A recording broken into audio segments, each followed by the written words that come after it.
जय हिंद दोस्तों, आपके अपने YouTube channel A to Z jobs में आपका हार्दिक स्वागत करता हूं। अगर आपने अभी तक चैनल को सब्सक्राइब ही नहीं किया है तो जल्दी से चैनल को सब्सक्राइब कर लीजिए और लेटेस्ट अपडेट पाने के लिए बेल आइकन को प्रेस कर लीजिए, क्योंकि इस चैनल पर हम आपको गवर्नमेंट जॉब से रिलेटेड जो भी ऑनलाइन या ऑफलाइन फॉर्म आते हैं उनके बारे में संपूर्ण जानकारी प्रदान करते हैं। साथ में आपका एडमिट कार्ड का इश्यू हो या आपने फॉर्म किस प्रकार भरना है, कौन कौन फॉर्म भर सकता है, ये सारी जानकारी हम वीडियो के माध्यम से आपको बताते हैं। तो उसी तरह इस वीडियो में हम चर्चा करेंगे आईटीबीपी ड्राइवर की न्यू वैकेंसी आने वाली हैं उनके बारे में, और आईटीबीपी ड्राइवर का जो अभी मेडिकल होने वाला है उसके बारे में, और अदर डिपार्टमेंट में जो ड्राइवर की वैकेंसी आई हैं उसके बारे में, साथ में ट्रेडमैन की जो न्यू वैकेंसी आने वाली हैं वो, ये सारी जानकारी हम वीडियो के माध्यम से आपको बताऊंगा। और साथ में सबसे पहले मैं आपको बता दूं कि जो 1515 एयरफोर्स में ग्रुप सी की वैकेंसी निकली थी सिविल की, अगर उसमें किसी ने अम्बाड़ा या चंडीगढ़, लुधियाना, बठिंडा सेंटर दे रखे थे तो उनके एडमिट कार्ड हैं वो आने स्टार्ट हो रहे हैं। 11 और 12 तारीख को उनका एग्ज़ाम है एयरफोर्स के, जो भी उन्होंने शेड्यूल की बात, जो उन्होंने लोकेशन प्रोवाइड की है चंडीगढ़ के लिए चंडीगढ़ की, अम्बाड़ा वालों का अम्बाड़ा हो रहा है, लुधियाना वालों का लुधियाना होगा। तो इस तरह से उन्होंने 12 और 13, 11 ये 3 तारीखें दी हैं। वहाँ पर आपका मैच स्टाफ का जो है वो आपका एग्ज़ाम होगा, सुबह 7 बजे आपकी एंट्री टाइम होगा।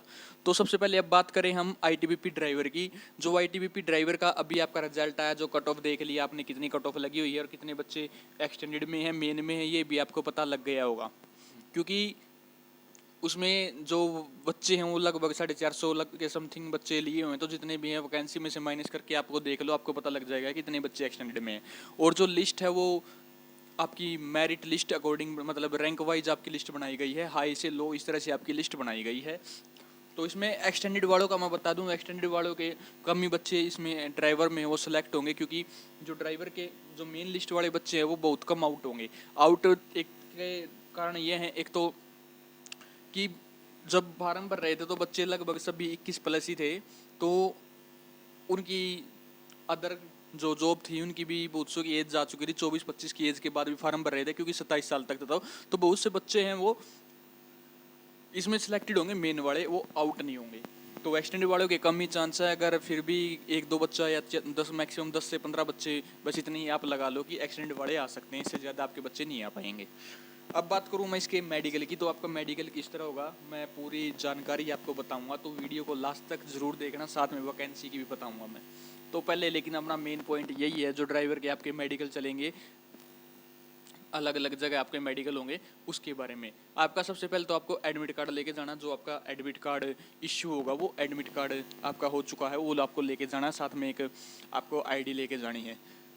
आपको बता दूं, जाते ही आपका पहले जो एडमिट कार्ड और बट दिखाया जाएगा, फिर आपको बिठा दिया जाएगा, फिर आपके टेस्ट होंगे, eye test, blood test, urine test, और फ्लैट फुड, नोकनी, टैटू वगैरह, आई टेस्ट, नोज टेस्ट, मतलब ये पूरे जो पूरी बॉडी के टेस्ट हैं वो सभी होंगे। तो मैं आपको बता दूं आपको किस कैसे क्या होगा और किस डिफ़िकल्टी से आप कैसे बच सकते हैं। आपके ये टेस्ट होंगे, आप देख सकते हैं, knock knee test, flat foot test, eye test, ear test, finger test, nose test, blood test, urine test, palm test, dental test, और जो प्राइवेसी, जो प्राइवेट पार्ट्स बोल देते हैं वो टेस्ट, ये कई हैंड टेस्ट, ये मतलब पूरी बॉडी का आपका चेकअप होगा, एक्सरे भी आपका होगा। आपका कान भी देखे जाएंगे, कान में ये देखते हैं किसी के कान में रात तो नहीं बनी हुई है, सुनने की प्रॉब्लम तो नहीं है, ये चीज़ आपके जो मेडिकल में ये इसमें देखे जाएंगे आपके ईयर में। तो ईयर से मैं आपको बता दूं, आप अपने कान है वो अच्छी तरह से साफ़ करके जाएं मेडिकल से पहले, ताकि उसमें जो भी आपका जो अंदर मैल वगैरह हो जाता है तो वो साफ़ करके जाएं अच्छी तरह, या किसी से आप साफ़ करवा लीजिए, क्योंकि पॉइंट बनने में टाइम नहीं लगता लेकिन टूटने में टाइम लगता है। वो टूटने में तब तक वो नहीं टूटेगा, अगर पॉइंट बन गया तो समस्या रहती है, दिल में धड़कन तेज़ी रहती है कि क्या होगा क्या होगा। तो अपने कान वगैरह अच्छी तरह से साफ़ करके जाएं।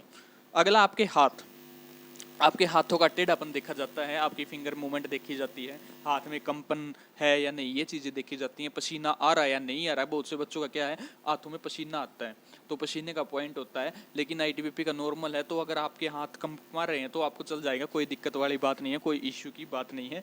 हाथ में बैंड होगा वो भी थोड़ा बहुत आपका चल जाता है। टैटू की बात बताऊँ तो अगर रीजनल ट्राइब से रिलेटेड टैटू है और जो इन्होंने लोकेशन बताई है वहाँ तक है तो आपको कोई इश्यू की बात नहीं है। अगर उससे ज़्यादा तो आपको इश्यू हो सकता है।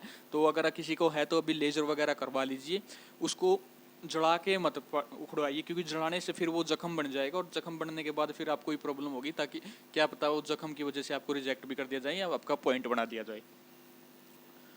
फिर आपका आई टेस्ट में आपको ये लेटर पढ़ा दिया जाएंगे, आप जिस तरह स्क्रीन पर देख रहे हैं ADF।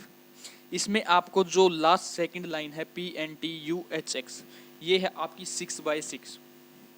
ये आप अगर पढ़ दोगे तो आपकी आई 6/6 है, अगर आप ये पढ़ नहीं पा रहे तो आपकी आई 6/6 नहीं है।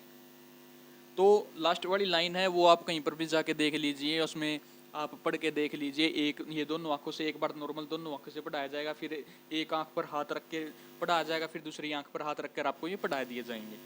तो अच्छी तरह से ये चीज़ें आप देख लीजिए ताकि जो आंखों का पॉइंट है उससे आप बच सकते हैं। ये आपका कलर टेस्ट है, कलर टेस्ट कलर ब्लाइंड बोल देते हैं जिसको। अगर आपको ये अभी लेटर अच्छी तरह से दिख रहे हैं, आप समझ पा रहे होगे क्या लिखा हुआ है इसमें, तो आपको कलर ब्लाइंड नहीं है। अगर आप नहीं पढ़ पा रहे तो आपको कलर ब्लाइंड है। कलर ब्लाइंड एक परमानेंट पॉइंट है जो अगर एक बार बन गया तो फिर वो टूटता नहीं है। जिस तरह मैं बता दूं, पहले में आपके 15, फिर 45 है, 6 है, 29 है, 29 है और 5 है। ये आपकी सीरीज है, सॉरी 6 है लास्ट वाला, ये आपकी सीरीज है। तो इस तरह से आपको जो है वहाँ पर आपको एक बुक मिलेगी, वो बुक में आपसे पढ़ाया जाएगा, एक एक बच्चे का नंबर आएगा, वो 3, 4, 5 पेज इस तरह उल्टा पलटी करके आपको पढ़ाएंगे कि आप बताओ इसमें क्या लिखा हुआ। थोड़ी मेंटेन से सीधा खड़े होकर आपको ये पढ़ने पड़ेंगे। फिर आपका फ्लैट फुट, आप देख सकते हैं अगर आपका पैर पूरा जमीन पे बिल्कुल टच हो रहा है पूरी तरह से तो आप रिजेक्ट हो जाओगे। परमानेंट पॉइंट है ये आपका फ्लैट फुट का। आप देख सकते हैं ग्रीन वाला, इसमें आपकी एडी के और पंजे के बीच में जो गैप है, ये गैप होना बहुत ज़रूरी है। अगर ये गैप नहीं है तो आप फ्लैट फुट हो तो आप री मेडिकल के लिए भी नहीं जाओगे, आपको डायरेक्ट ही रिजेक्ट कर दिया जाएगा, मेडिकल में फेल कर दिया जाएगा। फिर ये नसों का उठना, कईयों के जो हैं पैरों में जो नसें हैं वो नसें उठ जाती हैं। तो नसों का उठना एक बहुत बड़ा मेडिकल पॉइंट है, क्योंकि नसों के उठने से आपके और भी पैरों से रिलेटेड बीमारी हो सकती है। तो अगर किसी की इस तरह से नस उठ रही हैं तो वो अभी अपना डॉक्टर से सलाह ले लें कि किस तरह क्या होगा, क्योंकि अगर ये इस तरह उठ रही है तो आपका मेडिकल पॉइंट है वो बहुत बड़ा हो जाएगा, तो आपको समस्या हो सकती है। अगला आपका नोकनी। नोकनी में अगर आपके टेढ़े मेढ़े पैर हैं तो अगर या आपके जो दोनों घुटने हैं, घुटने आपस में जुड़ रहे हैं, जब एडी मिला रहे हैं तो आपका नोकनी है। आप फर्स्ट वाली इमेज देख सकते हैं कि नोकनी किस तरह से है। इसमें नोकनी नहीं है, आपके दोनों आपने एडी मिला रखी, पंजे खुले हैं, लेकिन आपकी जो घुटने हैं घुटनों में गैप है। सेकंड में एडी मिला रखी है लेकिन आपके घुटने बिल्कुल से चिपक गए। थर्ड में घुटने मिलाए लेकिन इनका साइज ही इरेगुलर हो गया, इरेगुलर जो है गैप हो गया। तो इस वजह से जो फर्स्ट वाला है, फर्स्ट वाला इसी तरह से मेंटेन करना। अगर आपको अभी किसी को है या इस तरह का कोई इश्यू है, और सबसे मैं उनको बताना चाहूँगा जिन बच्चों का अभी तक किसी भर्ती के लिए अप्लाई नहीं किया, आगे करने वाले हो और ये पॉइंट है, तो आप बीच में तकिया रख के जरूर सोएं, ताकि जो गैप हो गैप आपका ईजिली बनता चला जाए, तब आप मेडिकल के लिए जाओगे या आगे किसी प्रोसेस के लिए जाओगे। नोकनी फ्लैट फुट का इश्यू इसलिए इनको डायरेक्ट रिजेक्ट करते हैं, क्योंकि जब आप भागोगे तो ज़्यादा टाइम तक आप भाग नहीं पाओगे और गिर जाओगे, ना ही आप तेज भाग पाओगे, क्योंकि आपस में आपका जो गैप है वो गैप क्लियर नहीं होगा। आप एक दूसरे से आपके जो बॉडी पार्ट्स भिड़ेंगे तो गिर ही जाओगे। तो इस वजह से ये इनको अलो नहीं करते। यही है मैंने यहाँ पे बताया, बीच वाला नॉर्मल है, बाकी वही नोकनी का वो ब्लैक्ड है ये नहीं चलते। जो नॉर्मल है वो नॉर्मल आपका चलता है, जो बीच वाला है। ये देखिए जिस तरह आई का मेडिकल टेस्ट हो रहा है, इसके एक आंख पर जिस तरह कोई कागज का टुकड़ा या कुछ लगवा देंगे ताकि एक आंख से ही आप देख सके, तो दूसरी आंख से आपको फिर पढ़ना है कि क्या लिखा हुआ है। ये पेन से निशान लगाते जाएंगे, वहाँ पर ITBP के जो डॉक्टर मिलेंगे वो पेन के साथ निशान लगाते जाएंगे कि ये बताओ क्या है, ये बताओ क्या है। आपको एक छोटी दूरी पर खड़ा कर दिया जाएगा। फिर आपको वो जो अक्सर हैं वो आपको बताने पड़ेंगे। सबसे पहले तो बात मैं यही कहूँगा, मेडिकल में घबराएं नहीं, क्योंकि घबराओगे तो आपके पॉइंट और ज़्यादा बढ़ेंगे। ये है आपका जो मैं बोल रहा था पसीने वाला पॉइंट, जो नॉर्मल आप देख सकते हैं बिल्कुल नॉर्मल आता है, लेकिन जो सेकंड वाला है, सेकंड वाले में हाथ में पानी आया हुआ है, पसीना आया हुआ है, तो पसीने का बहुत बड़ा पॉइंट होता है आपका। ये आप पसीने वाला को मैं बताऊंगा कि जब आपका मेडिकल का इस तरह लगेगी या मेरी चेकिंग होने वाली है, तो अपने हाथ को अपने जो कच्चे से वगैरह से है, जो उस टाइम आपने पैर रखा होगा उससे साफ कर ले, ताकि आपके जो पॉइंट है ना बने। तो ये थी आपकी जो इनसे रिलेटेड थी। लेकिन मैं आपको एक चीज़ बता दूं, आपका एक यूरिन टेस्ट होगा, फिर आपका एक्सरे टेस्ट और एक ब्लड टेस्ट। ब्लड टेस्ट भी आपको अपने खून मेंटेन करके जाना। अगर आपका ज़्यादा ही खून कम है तो आपको समस्या हो सकती है। तो आप जब तक मेडिकल नहीं होता, अच्छा अच्छा ताज़ा जूस पिए, गाजर वगैरह है तो अभी हैं, तो अनार वगैरह का आप जूस पी सकते हैं, ताकि आप मेंटेन करिए, ताकि आपका जब तक मेडिकल हो आपका थोड़ा बहुत कुछ खून का मूवमेंट है वो इंक्रीज हो जाए। सबसे अच्छी बात है कि आप चने और गुड़ खाएं, क्योंकि ये अच्छी ग्रोथ करते हैं खून को, इन ब्लड को इंक्रीज करने में। फिर आपका एक्सरे एक्सरे टेस्ट होता है। आपका एक्सरे टेस्ट में देखते हैं कि चेस्ट का एक्सरे होता है कि कोई और समस्या तो नहीं है, तम्बाकू वगैरह की से, कैंसर की या बलगम की कोई इस तरह की कोई समस्या नहीं है, तो ये चीज़ आपकी उसमें देखते हैं। फिर आता है आपका ब्लड प्रेशर का टेस्ट, बीपी टेस्ट बोल देते हैं जिसको। बीपी आपका, आप किसी भी पोस्ट के लिए चले जाओ जिसमें बेल्ट की नौकरी है, आपका बीपी हमेशा चेक होगा।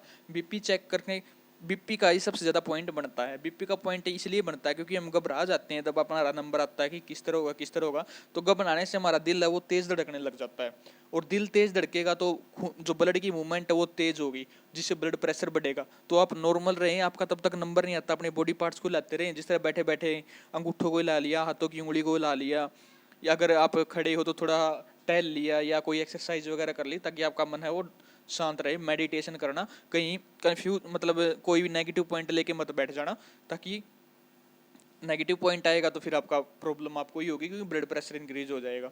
ऐसा नहीं है कि आपको दोबारा एक बार अगर ब्लड प्रेशर आपका इंक्रीज हो जाता है तो आपको 10-15 मिनट दे दी जाती हैं कि आप थोड़ा बैठिए, एक्सरसाइज कीजिए और वापस आइए। अगर आपका तब भी ब्लड प्रेशर का इश्यू रह जाता है तो फिर वो आपका पॉइंट बना देते हैं।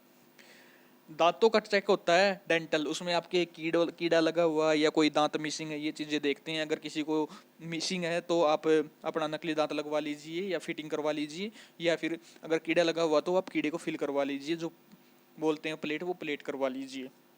मेन चीज़ बताऊं मैं आपको, आप अपने बाल हैं जो अच्छी तरह से छोटे करके जाएं, साथ में दाढ़ी है साफ करके जाएं, और बगल के और जो प्राइवेट पार्ट्स के बाल हैं वो आप ज़रूर साफ करके जाएं, जो हेयर हैं वो ज़रूर साफ करके जाएं, क्योंकि इनकी वजह से आपको बहुत सुननी पड़ सकती है। क्या पता आपके जो आईटीबीपी मेडिकल ऑफिसर है वो कौन सी गाड़ी दे दें या थप्पड़ भी मार दे। तो ये हमारी हाइजीन से रिलेटेड है, तो आप ज़रूर करके जाएं, कि ऐसा नहीं हो कि आप मेडिकल में खड़े हो और हाथ उठा रहे हो तो बदबू आ रही है आप। तो इस तरह से मत जाना, क्योंकि ये समस्या फिर आपको ही होगी, वो पता नहीं किस चीज़ का क्या पॉइंट आपका पकड़ के क्या पॉइंट बना देंगे। तो ये चीज़ें हैं जो ध्यान रखने की चीज़ें हैं, आप ये ज़रूर करके जाना। अब बात करूँ मैं आपकी अगली बात की, जो है आपकी जो एयरफोर्स में वैकेंसी निकली है, ग्रुप सी की वैकेंसी निकली है, सिविलियन की। जो सिविलियन की वैकेंसी निकली है इसमें आपकी ड्राइवर की भी वैकेंसी है, और जो कुक है, HKS है, house keeping staff, multitasking staff, MTS, carpenter, ये इसमें वैकेंसी आपकी निकली हुई है। जिस तरह आप देख सकते हैं, air officer commanding air force station Agra में आपकी वैकेंसी निकली है। इस तरह से आपकी लखनऊ में निकली हुई है, बेंगलोर में निकली हुई है। इस प्रकार से आपकी अलग अलग डिपार्टमेंट में, अलग अलग लोकेशन पर अलग अलग वैकेंसी आपकी निकली हुई है। एजुकेशन क्वालिफिकेशन की बात करूँ तो MTS के लिए, कुक के लिए, और जो मैच स्टाफ है HKS, उनके लिए आपकी 10th मांगी गई है। LDC के लिए आपकी 12th पास मांगी गई है, और जो सुपरिटेंडेंट स्टोर है उसके लिए आपकी ग्रेजुएशन है, वो ग्रेजुएशन आपको मांगी गई है। तो आपको ऑफलाइन ये फॉर्म भरना है, ये आप देख सकते हैं जो एजुकेशन क्वालिफिकेशन इन्होंने बताई हुई है। सुपरिटेंडेंट स्टोर के लिए आपके पास ग्रेजुएशन होनी चाहिए, LDC के लिए 12th plus typing speed, store keeper के लिए भी आपके पास 12th होनी चाहिए, कुक के लिए 10वीं होनी चाहिए, 1 साल का एक्सपीरियंस, पेंटर के लिए 10वीं और ITI, हाउस कीपिंग स्टाफ के लिए नॉर्मल आप 10वीं पास, मैच स्टाफ के लिए भी आप 10वीं पास होने चाहिए, मल्टीटास्किंग के लिए भी आप 10वीं पास होने चाहिए। मोड ऑफ सिलेक्शन आपका किस तरह से होगा, आपका रिटर्न बेस पे सिलेक्शन होगा। 30 दिन के अंदर आपको जो फॉर्म है, ये एप्लीकेशन फॉर्म, आपको ऑफलाइन फॉर्म, ये फॉर्म जो आपको एप्लीकेशन ऑफलाइन फॉर्म भर के आपको जो एयरफोर्स का जिस भी बेस में आप भेजना चाहते हैं वहाँ पर आप भेज सकते हैं। इसमें आपको एक सेल्फ इन्वॉल्व लगा हुआ भी फॉर्म भेजना, जिसपे 25 रुपये की डाक टिकट लगी होगी। तो ये थी आपकी एयरफोर्स की में जो वैकेंसी निकली हुई है। अब मैं आगे बता रहा हूँ कि दूसरी और कौन सी वैकेंसी निकली हुई है। आपकी जो ड्राइवर की वैकेंसी निकली हुई है, और मल्टीटास्किंग वैकेंसी निकली हुई है गोपालपुर में। गोपालपुर जो मिलिट्री स्टेशन है वहाँ पर आपकी वैकेंसी निकली हुई है। एक वैकेंसी निकली हुई है, एक ड्राइवर की, एक मल्टीटास्किंग है। ड्राइवर के लिए आपके पास 10वीं और 2 साल का आपके पास एक्सपीरियंस होना चाहिए, साथ में आपके पास हैवी लाइसेंस होना चाहिए। मल्टीटास्किंग के लिए आपसे नॉर्मली 10वीं पास जो मांगे गया है। यही फॉर्म आपको ऑफलाइन भरना है। आप देख सकते हैं ये फॉर्म है जो आपको भरना है, और direct recruiting army recruiting office में वहाँ पर आपको जो 99 APO वहाँ पर आपको फॉर्म है जो भेज देना है। और 2 साल का आपको एक्सपीरियंस अगर ड्राइवर के लिए भर रहे हो तो वो आपको ज़रूर लगाना है। तो ये थी आपकी जो गोपालपुर में आपकी ड्राइवर की वैकेंसी निकली हुई है। अब मैं आगे बता रहा हूँ आपको और कहाँ कहाँ आपकी वैकेंसी निकली हुई है। जो मिनिस्ट्री ऑफ डिफेंस जबलपुर आपकी वैकेंसी निकली हुई है, जिसमें LDC की आपकी 10 वैकेंसी निकली हुई हैं। मोटर की जो सिविल मोटर ड्राइवर है, हैवी लाइसेंस बोल लो या लाइपर बोल लो, आपकी टोटल 8 वैकेंसी निकली हुई हैं। फिर इंस्ट्रक्टर की 2 वैकेंसी है, स्टेनो की 1 वैकेंसी है। जो 45 दिन के अंदर है आपको जो फॉर्म भेजना है, ये आपकी वैकेंसी निकली हुई है। Commandant headquarter 1 signal training centre Jabalpur ये आपकी वैकेंसी निकली हुई है। आपको ऑफलाइन फॉर्म भेजना है, जो आपको सभी डॉक्यूमेंट साइन करने हैं, सेल्फ अटेस्टेड करने हैं, एप्लीकेशन फॉर्म भरना और 25 रुपये की एक डाक टिकट लगा के वह इन्वॉल्व जो सेल्फ एड्रेस बोलते हैं वो लगा के आपको स्पीड पोस्ट या रजिस्ट्री पोस्ट करवा कर आपको जो फॉर्म है वो भेज देना है।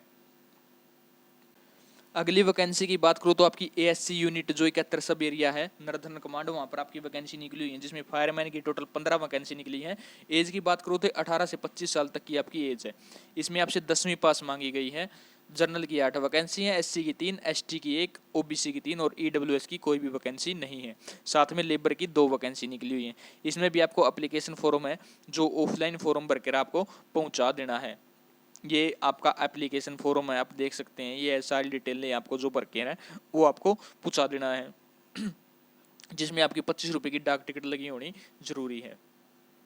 तो इसी प्रकार से अलग अलग वैकेंसी हैं जो मैं बता रहा हूँ। तो अगर आपको जो भी अच्छी लगे आप वहाँ पर अपना फॉर्म जो भेज सकते हैं। ये सिर्फ मेल की वैकेंसी है जितनी भी मैं अभी बता रहा हूँ, इसमें फीमेल की वैकेंसी नहीं है। फीमेल की आप LDC वो स्टोर सुपरिटेंडेंट वहाँ पर आप अपना फॉर्म भर सकते हैं। बाकी आप दूसरी वैकेंसियों के लिए एलिजिबल नहीं हो अगर आप फीमेल कैंडिडेट हो तो। फिर आपकी हाई एल्टीट्यूड वारफेयर स्कूल, वहाँ पर आपकी वैकेंसी निकली हुई है, जिसमें कुक की 1 वैकेंसी है और फैटिक मैन की आपकी टोटल 7 वैकेंसी है। एज की बात करूँ तो 18 से 25 साल आपकी एज मांगी गई है। इसमें भी आपको जो ऑफलाइन एप्लीकेशन फॉर्म भर के आपको जो हाई एल्टीट्यूड वारफेयर स्कूल है वहाँ पर आपको पहुँचा देना है। ये भी आपको वही सेम 25 रुपये की डाक टिकट अंदर लगा के आपके डॉक्यूमेंट सभी सेल्फ अटेस्टेड करके एप्लीकेशन फॉर्म भर के आपको जो भी जानकारी है उसके अकॉर्डिंगली आपको भेज देना है। अगर दूसरी भर्ती की बात करूँ तो आपकी ASC सेंटर साउथ 280C, यहाँ पर आपकी वैकेंसी निकली हुई है, जिसमें ड्राइवर की टोटल आपकी 115 वैकेंसी हैं, जिसमें जनरल की 50, SC की 3, ST की 29, OBC की 22 और EWS की 11। क्लीनर की आपकी 67 वैकेंसी हैं। कुक की आपकी 15 वैकेंसी हैं। सिविल एंड कैटरिंग इंस्ट्रक्टर की आपकी 3 वैकेंसी हैं। ASC सेंटर साउथ की बात करूँ तो आपकी लेबर की आपकी 193 वैकेंसी हैं। MTS सफाई वाले की आपकी टोटल 7 वैकेंसी हैं। इस प्रकार से आपकी जो वैकेंसी है वो निकली हुई हैं। टोटल आपकी 408 आपकी वैकेंसी निकली हुई हैं। इसमें आप ये अलग अलग बता दी कि कहाँ पे कितनी वैकेंसी निकली हुई हैं। जिस तरह इलाहाबाद की 7, बठिंडा की 3, ये इन्होंने वैकेंसी का जो पॉइंट है वो रखा है कि कौन से कहाँ का आपकी पोस्टिंग होगी, इतने बच्चों की वहाँ पर ज्वाइनिंग ये करवाएंगे। अलग अलग लोकेशन जो यूनिट सेंटर है जो वो अलॉट किए गए हैं। अगर बात करूँ एजुकेशन क्वालिफिकेशन की, अगर बात करें हम ड्राइवर की, तो आपके पास 10वीं होनी चाहिए, 2 साल का आपके पास वर्क एक्सपीरियंस होना चाहिए, साथ में आपके पास हैवी लाइसेंस होना चाहिए और नॉलेज ऑफ मोटर मैकेनिज्म की होनी चाहिए। क्लीनर के लिए आपके पास 10वीं होनी चाहिए और ट्रेड में आपकी जानकारी होनी चाहिए। कुक के लिए आपके पास 10वीं और 1 साल का आपके पास एक्सपीरियंस होना चाहिए। सिविलियन कैटरिंग इंस्ट्रक्टर के लिए आपके पास डिप्लोमा होना चाहिए और 10वीं। लेबर के लिए आपके पास सिर्फ 10वीं पास होनी चाहिए। MTS के लिए भी आपके पास 10वीं पास होनी चाहिए। अगर बात करें आपकी ड्राइवर की, तो ड्राइवर की एज आपकी 18 से 27 साल और बाकी सभी पोस्टों के लिए आपकी एज है वो 18 से 25 साल है। आपको भी ऑफलाइन फॉर्म भरना है। ये जिस तरह आप देख सकते हैं ऑफलाइन फॉर्म भरकर आपको जो the presiding officer civilian direct recruitment board CHQ ASC centre south 280C है, वहाँ पर ये फॉर्म है आपको पहुँचा देना है। वहाँ पर आपको फॉर्म है ये पहुँचा देना। अलग अलग पोस्टों के अलग अलग पोस्ट, अगर लेबर और एमटीएस के लिए अप्लाई कर रहे हैं तो आपको 280 पहुँचाना है, अगर आप बाकी अदर पोस्टों के लिए अप्लाई कर रहे हो तो आपको 180 आपको जो फॉर्म है वो पहुँचा देना है। तो ये जानकारी थी जो मुझे आपके साथ शेयर करनी थी। अब बता दूं मैं आपको आईटीबीपी ट्रेडमैन की क्या चल रही है, क्या प्रोसेस हो रही है। आईटीबीपी ट्रेडमैन का आपका जो अब सिर्फ लिस्ट ही आएगी, जो मेन लिस्ट है, जो बच्चे सिलेक्शन होंगे वो आपकी आएगी जब ड्राइवर का हो जाएगा। ड्राइवर होने के बाद और आपका ट्रेडमैन का आपका जो ज्वाइनिंग है वो एक ही साथ दी जाएगी। आपकी ट्रेनिंग इकट्ठी चलेगी, जो बीटीसी भानु में आपकी ट्रेनिंग चलेगी। न्यू वैकेंसी की बताऊं तो अभी आईटीबीपी की कोई न्यू वैकेंसी आने नहीं वाली है। आपकी न्यू वैकेंसी जब तक ये दोनों भर्ती कंप्लीट नहीं हो जाएंगी तब तक आपकी न्यू वैकेंसी कोई भी न्यू वैकेंसी आपकी नहीं आएगी। जो बाकी वैकेंसी थी वो मैंने आपको बता दिया है जो वीडियो में, अगर आपने देखा होगा तो। अगर और आपका कोई पॉइंट है, साथ में मैं एक बता दूं आईटीबीपी ड्राइवर वाले के लिए वेट का अगर आपके पास 10 किलो तक का वजन है तो कोई इश्यू की बात नहीं है, आप चल जाएंगे 10, 11, 12, कोई टेंशन वाली बात नहीं है। अगर आपके पास एक्सपीरियंस नहीं है तो भी कोई दिक्कत नहीं है, क्योंकि जो एक्सपीरियंस वाले बच्चे थे निकालने थे वो इन्होंने पहले ही निकाल दिए। अगर आपका 2 साल पुराना लाइसेंस हो चुका तो आपको 2 साल का वो एक्सपीरियंस हो चुका है। ये ड्राइविंग के कुछ रूल होते हैं, लेकिन कई जगह जो रिटर्न में मांग लेते हैं तो रिटर्न में फिर आपको कहीं किसी फर्म से जो 2 साल का एक्सपीरियंस है वो देना पड़ता है। तो ये जानकारी थी जो मुझे आपके साथ शेयर करनी थी। वीडियो अच्छी लगे लाइक करें, शेयर करें, चैनल को सब्सक्राइब करें। जय हिंद, जय भारत।